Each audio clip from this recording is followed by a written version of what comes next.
যুব সমাজ, তোমাদেরকে এই সমস্ত অন্যায়ের প্রতিবাদ করতে হবে। যেখানে অনৈতিক কাজ হবে, যেখানে অন্যায় হবে, তোমাদেরকে গিয়ে রুখে দাঁড়াতে হবে। এখানে ঢালাই হবে 5 ইঞ্চি, কেন 2 ইঞ্চি হবে? এখানে ঢালাই হবে 4 ইঞ্চি, কেন 1.5 ইঞ্চি হবে? ইন্দিরাবাসের টাকা 1,20,000 টাকা পাবো, কেন 90,000 টাকা দেওয়া হবে? কেন 1 লক্ষ টাকা দেওয়া হবে? এর প্রতিবাদ গ্রামবাসী করতে হবে, এর প্রতিবাদ যুব সমাজকে করতে হবে। যুব সমাজ, তোমরা যদি অন্যায়ের প্রতিবাদ করো, তাহলে তোমরা কি হবে?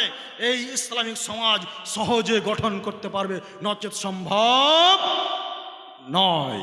মুসলিম হাদিস নম্বর 2581 মধ্যে বলা হয়েছে, আমাদের সমাজে যারা এইভাবে অন্যায়ভাবে ধন সম্পদ আত্মসাৎ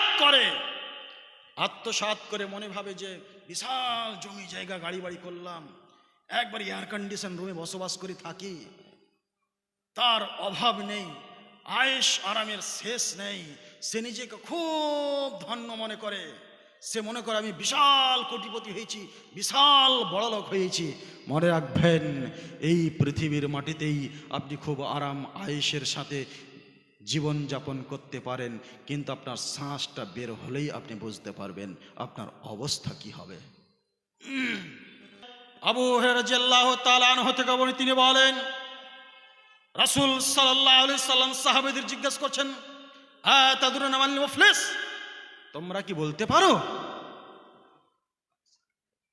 আচ্ছা তোমরা কি বলতে পারো যে সবচাইতে গরিব কে?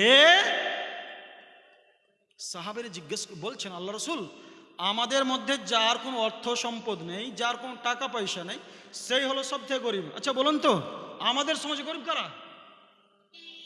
যার অর্থ নাই, যার কোনো টাকা পয়সা নেই, ধন সম্পদ নেই, জমি জায়গা গাড়ি বাড়ি নাই, সেই হলো গরিব। আল্লাহ বলছেন, শোনো, আমার উম্মতের মধ্যে সব থেকে নিঃস্ব ব্যক্তি, সবচেয়ে গরিব অসহায় ব্যক্তি সে, যে কিয়ামতের দিন নামাজ আদায় করেছে, রোজা করেছে, হজ করেছে, যাকাত দিয়েছে, এই সমস্ত বিশাল নেকি নিয়ে উপস্থিত হবে।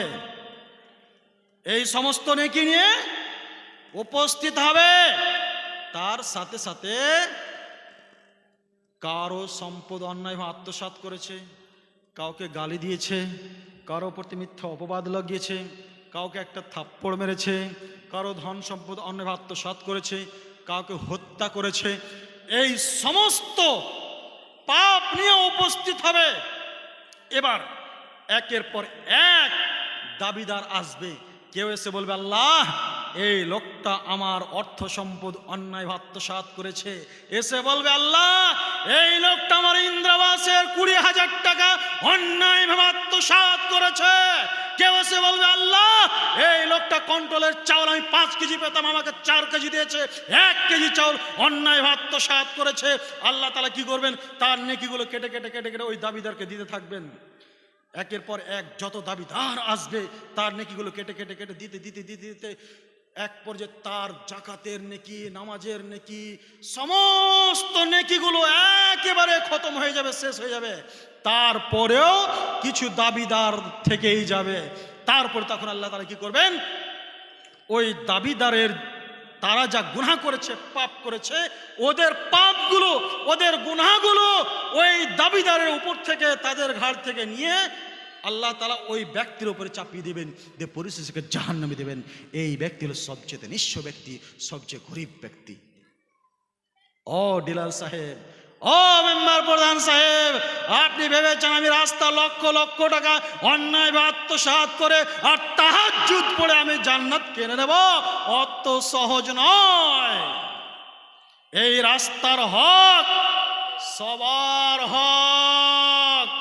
আপনি গোটা গ্রামবাসীর হক মেরে খেয়েছেন, গোটা এলাকাবাসীর হক মেরে খেয়েছেন। আপনাকে গোটা এলাকাবাসীর কাছে তার হাত ধরে, তার পা ধরে ক্ষমা চাইতে হবে।